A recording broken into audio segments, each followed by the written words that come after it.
Testament and the other one is New Testament. Testament means covenant.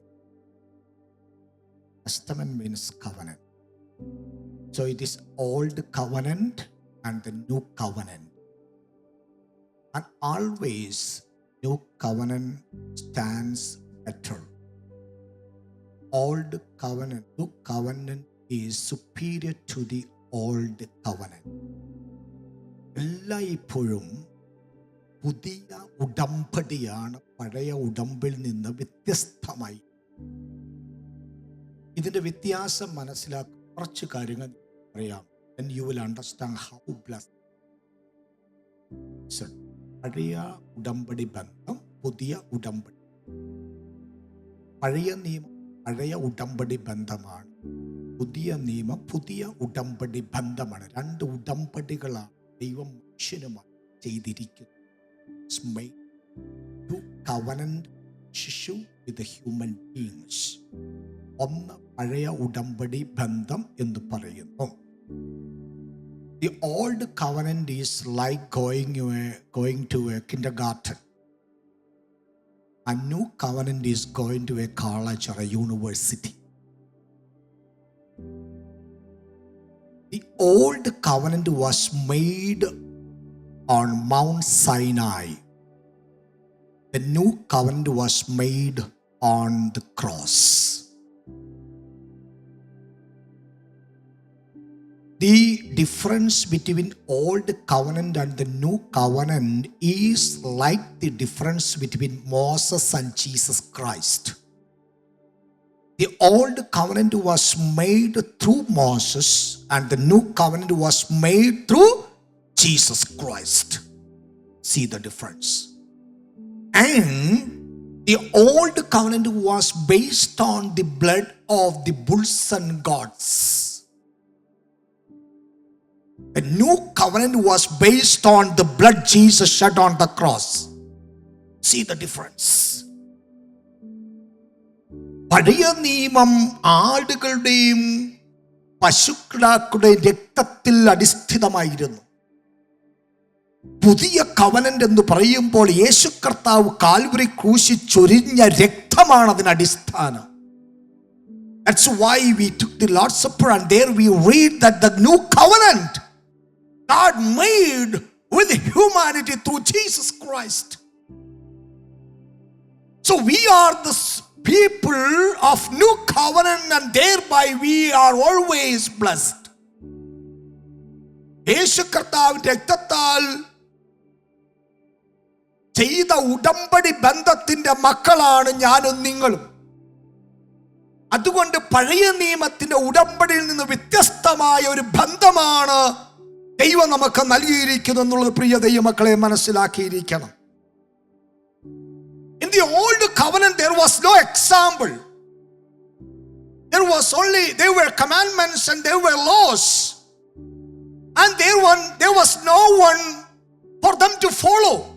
But in the new covenant we have an example who has shown us the way. പഴയ നിയമത്തില് restrictions ആണുള്ളത്, കൽപ്പനകളാണുള്ളത്, ചട്ടങ്ങളാണുള്ളത്.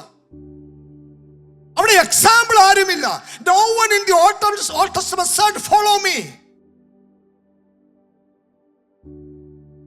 The life was not important. Listen to me. In the Old Testament the life was not important, rather the ministry was important. The people of God in the Old Testament were used for the ministry of God. But the focus of the New Testament is always on life, not ministry. Moses did a wonderful ministry. Elisha did a wonderful ministry. David did a wonderful ministry.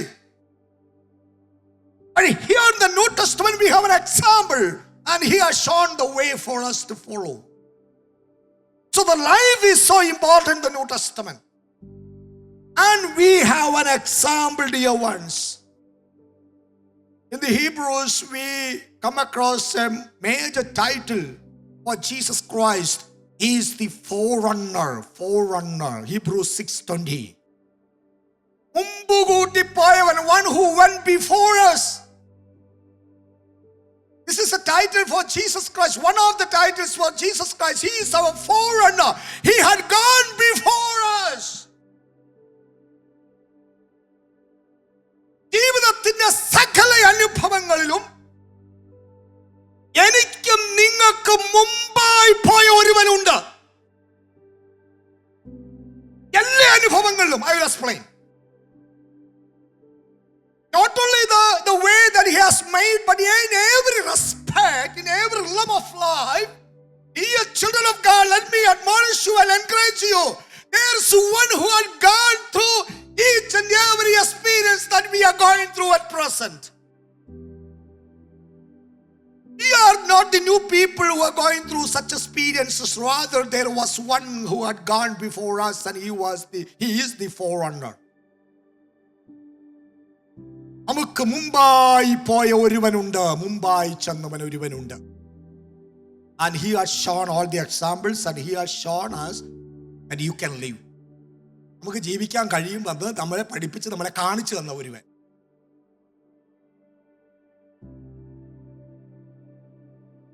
Canada, was you have a $3,000 salary a month. Very difficult to live.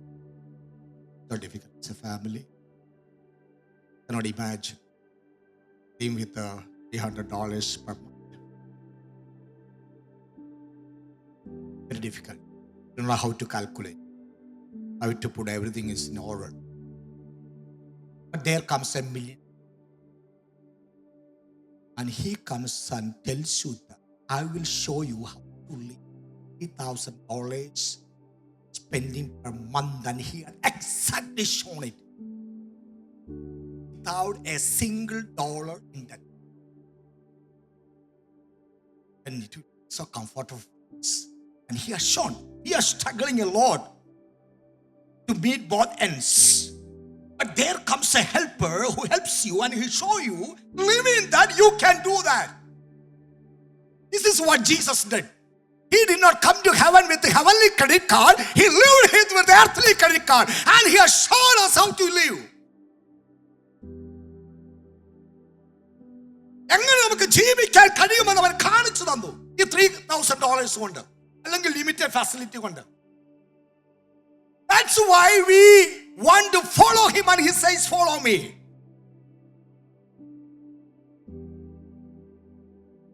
I don't know swimming. Several of you know swimming. We teach our children swimming. I invite you. I'm going to be a tutor for swimming. And a blackboard here, and show the picture with all the positions. When you jump into a river, this is a position, you have to keep it up. And I taught you the theory. This is the way you have to swim. And then I take you to a river and tell you, jump. Will you do that? നിങ്ങൾക്കറിയാം, അവസാന ചാട്ടമായിരിക്കും. അവസാന ചാട്ടമായിരിക്കും. പിന്നെ ചാടിൻ്റെ ഗതികേട് ആകത്തില്ല. പക്ഷെ ഞാൻ നിങ്ങളോട് പറഞ്ഞു, കം, കുറെ കാര്യങ്ങളൊക്കെ പഠിപ്പിച്ചിട്ട് പറഞ്ഞു വരിക.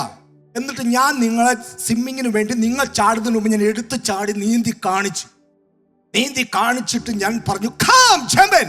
I am there to hold you. Are you there enough? Yes, I will jump. You will also do, because there's a one who has experience.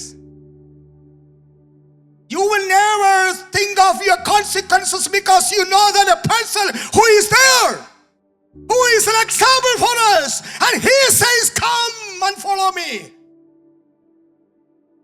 എനിക്ക് സ്വിമ്മിങ് അറിയില്ല, പക്ഷെ ഞാൻ അവന്റെ പുറകെ ചാടും. കാരണം എനിക്കറിയാം പിടിക്കാൻ ശക്തനായ ഒരുവനുണ്ടെന്ന് എനിക്കറിയാം. ഇത് തന്നെയാണ് കർത്താവ് നമ്മോട് കാണിച്ച മാതൃക. അവൻ പറഞ്ഞു, എടുത്ത് ചാടിക്കോ, ഞാൻ പിടിക്കുവാൻ കൂടെയുണ്ട്. Follow me, I am the forerunner. Hallelujah. ഇന്ന് രാവിലെ എത്ര പേര് സന്തോഷിക്കുന്ന പ്രിയ ദൈവമക്കളെ, ജീവിതത്തിലെ സകല അനുഭവങ്ങളിലും നമുക്ക് മുമ്പ് പോയ ഒരു കർത്താവാണ് നമ്മുടെ കൂടെ ഉള്ളത്. അവൻ നമ്മുടെ മുന്നേ പോയവനായ കർത്താവാണ്. ഇന്ന് പകൽ കേൾക്കുന്ന സഹോദരങ്ങളെ, ദൈവമക്കളെ, Jesus became paralyzed for us. നമ്മൾ കടന്നു പോകുന്ന എല്ലാ വേദനയും, നമുക്ക് മുമ്പായി പോയൊരു കർത്താവുണ്ട്. നമുക്ക് മുമ്പായി പോയവൻ.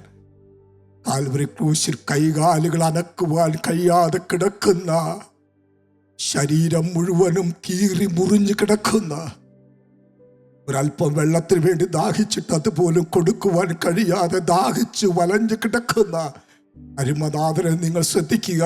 He's the forerunner. എനിക്ക് മുമ്പായി, നിങ്ങൾക്ക് മുമ്പായി പോയ ഒരുവനാണ് നമ്മുടെ കർത്താവെങ്കിൽ ഇന്ന് പകൽ നിങ്ങളെ ഞാൻ അതേ പറഞ്ഞ് പ്രോത്സാഹിപ്പിച്ച് നിങ്ങളെ സന്തോഷിപ്പിച്ച ഇന്ന് പകൽ നിങ്ങളെ ധൈര്യപ്പെടുത്തട്ടെ. നിങ്ങളല്ല ആദ്യമായി അത് അനുഭവിക്കുന്നത്. നിങ്ങൾക്ക് മുമ്പേ അനുഭവിച്ചൊരു കർത്താവ് അരുമനാഥനായി കൂടെയുണ്ട്. അവൻ്റെ ശരീരത്തിൽ നിന്ന് മുഴുവൻ രക്തവും ഊർന്നു പോയതാണ്. ഒരു തുള്ളി പോലും രക്തമില്ലാതെ നാം അനുഭവിക്കുന്ന സകല വേദനകളും അനുഭവിച്ച കർത്താവാണ്. He is our forerunner. അവൻ നമുക്ക് മുമ്പായി പോയ ഒരു നല്ല കർത്താവാണ്. പ്രിയ സഹോദരങ്ങളെ, പ്രിയ ദൈവമക്കളെ, ഇന്ന് പകല കർത്താവിന് നമ്മുടെ വെല്ലുവിളി അറിയാം. നമ്മുടെ വേദനയ്ക്ക് എത്ര വെയിറ്റ് ഉണ്ടെന്ന് കർത്താവിന് അറിയാം. നമ്മുടെ ഇഷ്യൂസ് എങ്ങനെ കൈകാര്യം ചെയ്യണമെന്ന് കർത്താവിനറിയാം. അവൻ സകലവും അനുഭവിച്ച കർത്താവാണ്. ആ കർത്താവിനെ ഇന്ന് പകൽ ഞാൻ നന്ദിയോടെ സ്തോത്രം ചെയ്യുന്നു. അതുകൊണ്ട് ക്രിസ്തീയ ജീവിതത്തിൽ ഏത് എടുത്തുചാട്ടവും നടത്തേണ്ടതിന് നിങ്ങൾ പതറിപ്പോകണ്ട. ഏത് ജീവിതത്തിൻ്റെ സാഹചര്യങ്ങളോ നിങ്ങളെ കൈപിടിക്കുവാൻ, നിങ്ങൾക്ക് കരുത്ത് പകരുവാൻ, നിങ്ങൾക്ക് ശക്തി പകരുവാൻ, നിങ്ങൾക്ക് മാനസിക ബലം നൽകുവാൻ, നിങ്ങളുടെ ജീവിത യാത്രയെ നിങ്ങൾ ചേർന്ന് നടക്കുവാൻ കഴിവുള്ള ഒരു കർത്താവാണ് നമ്മുടെ കർത്താവ്. ഇന്ന് പകല കർത്താവിനായി നന്ദിയോടെ സ്തോത്രം ചെയ്യുന്നു.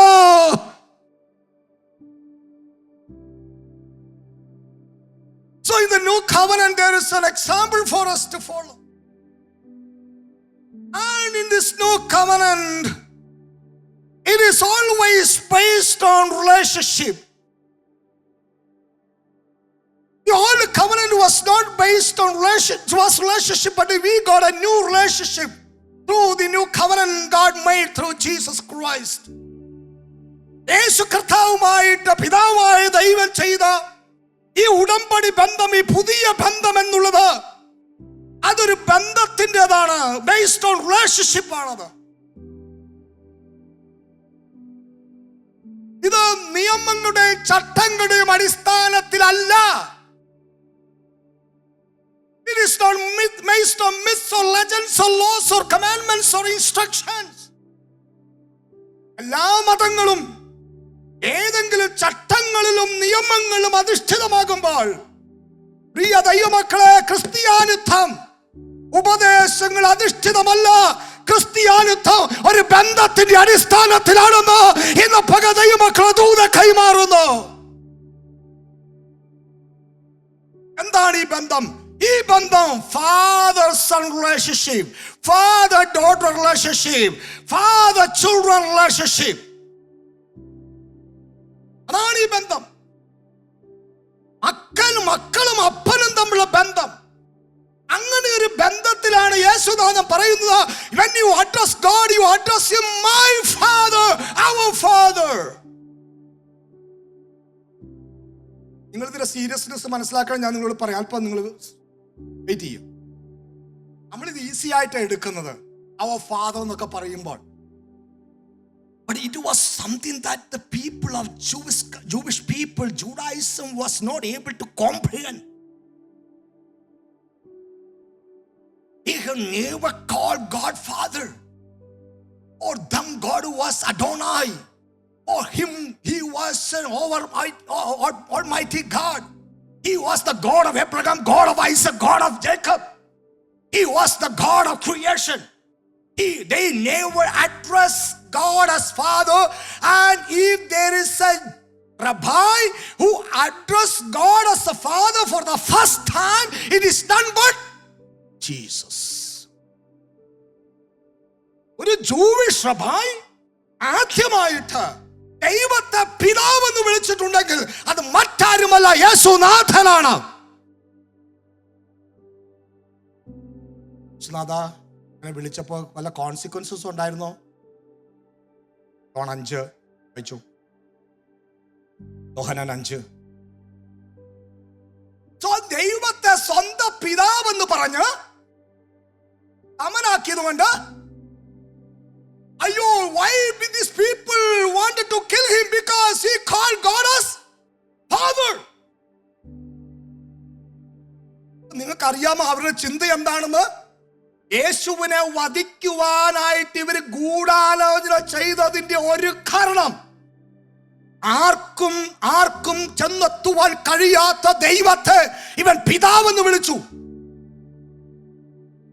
For them it was a blasphemy. For them it was a serious issue. No one has ever addressed God as Father, but here is a man who addresses God as Father.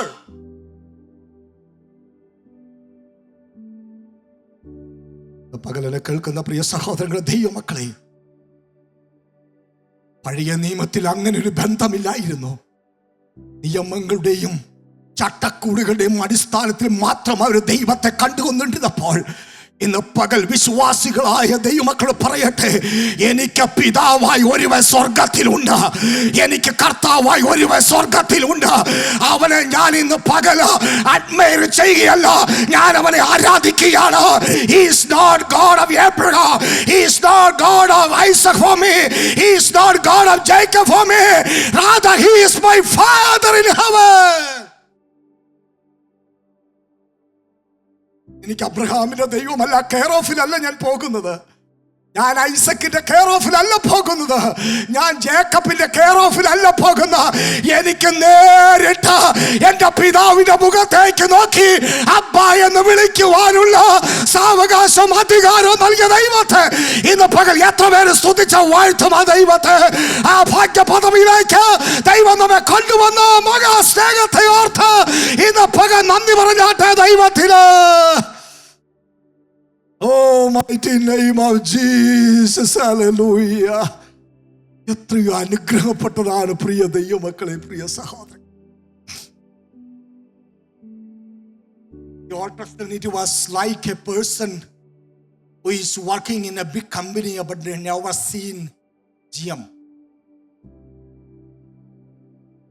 വലിയ കമ്പനിയാണ്, 10,000 ജോലിക്കാരുണ്ട്. പക്ഷേ ഈ ജോലിക്കാരും ജിഎമ്മിനെ കണ്ടിട്ടില്ല, general മാനേജറെ കണ്ടിട്ടില്ല. ഈ വേണമെങ്കിൽ എന്തെങ്കിലും ആവശ്യം വേണമെങ്കിൽ ആരോട് ചോദിക്കണോ?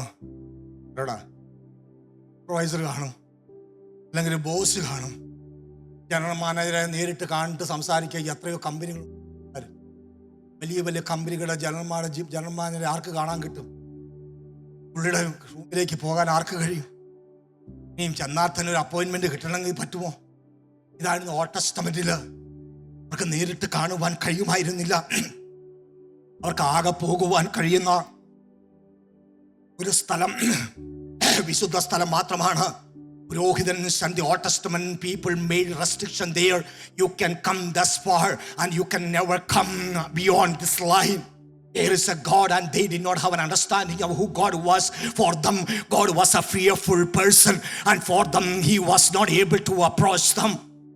അവനെ അടുക്കുവാൻ കഴിയാത്ത എവിടെയോ നിൽക്കുന്ന ഒരുവനാണ്, ജനറൽ മാനേജറെ കാണാത്ത ഒരുവനാണ്. പക്ഷേ ഇന്ന് പകല് ഈ ബന്ധത്തിലൂടെ ഞാനൊരു കാര്യം പറയട്ടെ, എത്ര വലിയ ജനറൽ മാനേജറാണെങ്കിലും, ഏതെല്ലാം കമ്പനിയുടെ ജനറൽ മാനേജറാണെങ്കിലും, 100 കണക്കിന് ജോലിക്കാരുണ്ടെങ്കിലും, സ്വന്തം മകനും അപ്പനെ കാണാൻ അപ്പോയിൻമെന്റ് വേണ്ട. ഏത് സമയത്തും അവൻ്റെ റൂമിലേക്ക് ഓടിച്ചെന്ന് അപ്പനുമായിട്ട് സംഭാഷിക്കുവാനുള്ളതായ ഒരു ധൈര്യവും പ്രവേശനവും ആ മകന് ഉണ്ടെങ്കിൽ ഇന്ന് രാവിലെ സമയം ഇന്ന് പകദൂത കൈമാറുന്നു. നിനക്കൊരു കെയർ ഓഫ് വേണ്ട, നിനക്ക് ഇടയ്ക്കൊരു മധ്യസ്ഥൻ വേണ്ട. യേശു ആകുന്ന മധ്യസ്ഥനിലൂടെ ആ ജനറൽ മാനേജറെ, ആ പ്രപഞ്ച സൃഷ്ടിതാവിനെ അബ്ബ എന്ന് വിളിച്ചുകൊണ്ട് അവനെ സമീപത്തേക്ക് ഓടി ചെല്ലുവാനുള്ള ആ വലിയ ധൈര്യം നൽകിയ ദൈവത്തെ ഇന്ന് പക സ്തുതിച്ചാരാധിക്കട്ടെ. ആ ദൈവത്തിന് മഹത്വം അർപ്പിക്കട്ടെ. യേശു കർത്താവേ, ഞങ്ങൾ നന്ദിയോടെ സ്തോത്രം ചെയ്യുന്നു. ഇന്ന് പകല ബന്ധത്തിലേക്ക് കൊണ്ടുവന്ന ദൈവത്തിന് എല്ലാ ദൈവമക്കളെ സ്തോത്രം ചെയ്താട്ടെ. ആ ദിവ്യമായ കാഴ്ചപ്പാടുകൾ നമുക്ക് നൽകിയ ദൈവത്തിന് നന്ദിയോടെ സ്തോത്രം ചെയ്യുന്ന അപ്പാ പിതാവേ എന്ന് വിളിക്കുവാനുള്ള പുത്രത്വത്തിന്റെ ആത്മാവിനെ എനിക്ക് നിങ്ങൾക്ക് നൽകിയ ദൈവത്തെ ഇന്ന് പകൽ ഞങ്ങൾ സ്തോത്രം ചെയ്യുന്നു. ഈ മഹാഭാഗ്യം സിദ്ധിച്ച ദൈവമക്കൾ ദൈവത്തിന് സ്തോത്രം ചെയ്യട്ടെ. അവൻ അത് കാണുവാൻ കഴിയാത്ത ഒരുവനല്ല.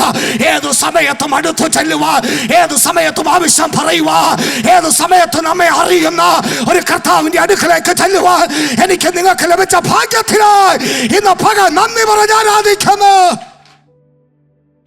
Jesus Jesus Jesus.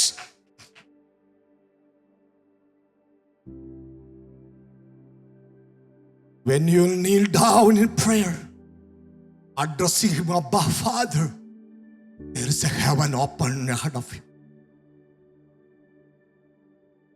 അബ്ബ എന്ന് വിളിച്ചുകൊണ്ട് മുട്ടുമടക്കുമ്പോൾ അടുത്ത് വരുന്നൊരു പിതാവുണ്ട്, അടുത്ത് സമ്മേളിക്കുന്നൊരു പിതാവുണ്ട്, അടുത്തറിയാവുന്ന ഒരു പിതാവുണ്ട്.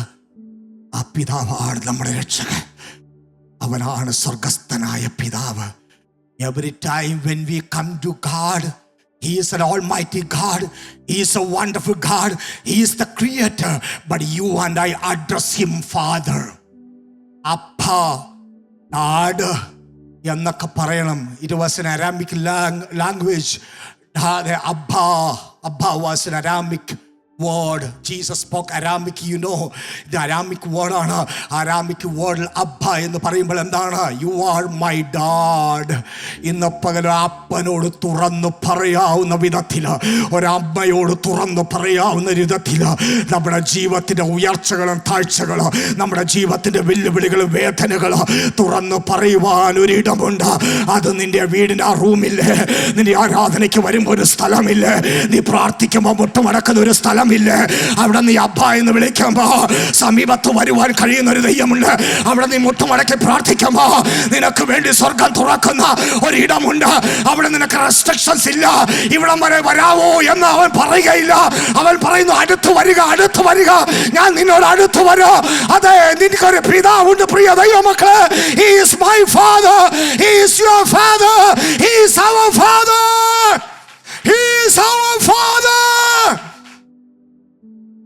പകൽ ഞങ്ങൾ ഒരുമിച്ച് സ്തോത്രം ചെയ്ത ഗണനാമത്തെ ഉയർത്തുന്ന അങ്ങ് ഞങ്ങളുടെ പിതാവായ ദൈവമാണ്. Praise the Lord. ആ പിതാവ് പറയുന്ന ഒരു കാര്യം കൂടെ പറഞ്ഞുകൊണ്ട് ഞാൻ വാക്കുകൾ അവസാനിപ്പിക്കുന്നത് ശ്രദ്ധിക്കൂ. He has said to his disciples, I will never leave you orphans. ഞാൻ നിങ്ങളെ അനാഥരായി വിടുകയില്ല. Is it an eternal truth?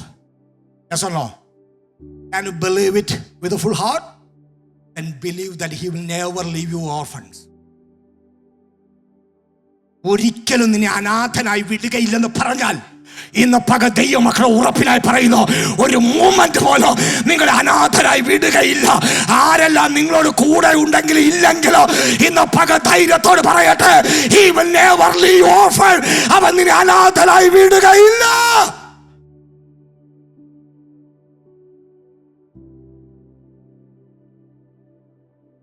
Disciples were in a perplexed state, in confusion at the last moment of Jesus at that time. Jesus was about to leave this earth. They heard powerful messages from an anointed, powerful preacher. 3.5 years he preached them powerful messages. Even my 1,000 messages can never be compared to a single message Jesus preached. Oh, ഇവല്ലേ കാര്യമുണ്ട്. യേശു വന്നിവിടെ പ്രസംഗിച്ചാലും ചിലൊക്കെ ഇപ്പടിയാ ഇരിക്കത്തുള്ളൂ എന്ന് വേറെ കാര്യം, അത് വേറെ കാര്യം. മാര് വന്ന് പ്രസംഗിച്ചാലും ഇത്രയൊക്കെ ഞങ്ങൾക്ക് മതി. യേശു കർത്താവ് പ്രസംഗിച്ച ഒരു പ്രസംഗത്തോടെ എൻ്റെ 1000 പ്രസംഗം പോലും നിൽക്കാൻ കഴിയും. മെസ്സേജാണ് യേശുനാഥ ശിഷ്യന്മാർക്ക് കൊടുത്തത്, അനോയിന്റഡ് റൈറ്റ് മെസ്സേജ്. പക്ഷെ അവസാനം ഇവരെന്ത് ചെയ്യാൻ നോക്കി? Because he was a father to them. He was a mother to them. In every difficult time it was Jesus for them, and Jesus helped them. ജീവിതത്തിന്റെ സമസ്ത മേഖലകളിലും അവരെ സഹായിപ്പാൻ യേശു അവരോട് കൂടെ ഉണ്ടായിരുന്നു. 3.5 years he was a mother to them. He was a father to them. every issue, when the people came and questioned disciples, it was Jesus who helped them. അവരെ സഹായിച്ച യേശുവാണ് അവരോട് കൂടെ ഉണ്ടായിരുന്നത്. ആ യേശു അവരെ വിട്ടു പോകുമ്പോൾ എനിക്ക് വേദന ഉണ്ടാവും, നിങ്ങൾക്ക് വേദന ഉണ്ടാവും. കാരണം the whole world stands against Jesus Christ. They knew what would be their condition once Jesus leave them. ഈ പരീശന്മാരും ഈ സാധുക്യരും ഇവരെല്ലാം തങ്ങളെ ആക്രമിക്കുമെന്ന ഒരു ചിന്താ കുഴപ്പം അവർക്കുണ്ടായിരുന്നു. പല പ്രാവശ്യം ഇവർ വന്ന് ആക്രമിച്ചപ്പോൾ ആരാണ് സഹായിച്ചത്? യേശു നാഥനാണ് ഇവരെ സഹായിച്ചത്. അവൻ വിട്ടു പോകുന്നുവെന്ന് പറഞ്ഞപ്പോൾ ഇവിടെ അകത്തൊരു വേദനയുണ്ട്. പക്ഷെ അവിടെ മുഖത്ത് നോക്കി യേശു പറയുന്നു, ഞാൻ നിന്നെ അനാഥനായി വിടുകയില്ല. ഞാൻ എങ്ങനെ നിങ്ങളെ സഹായിച്ചുവോ, ഞാൻ നിങ്ങളോട് കൂടെ ഇരുന്നുവോ, അതുപോലെ നിങ്ങളോട് കൂടെ ഇരിക്കുന്ന ഒരു കർത്താവായി നിങ്ങളോട് കൂടെ ഉണ്ട്.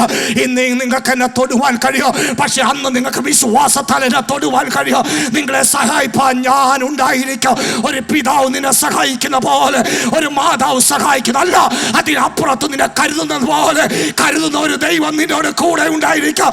ഇന്ന് പകൽ സഭയെ ശക്തിപ്പെടുക, വിശ്വാസികളെ ശക്തിപ്പെടുക, മാനസിക ബലം ധരിക്കുക. ഇന്ന് പകൽ അനാഥനായി വിടാത്ത ഒരു നല്ല കർത്താവ് എനിക്ക് നിങ്ങൾക്ക് വേണ്ടിയുണ്ട്. അവൻ നല്ല പിതാവായി, നല്ല കർത്താവായി എന്നോട് കൂടെയുണ്ട്. He will never leave you. He is my heavenly Father.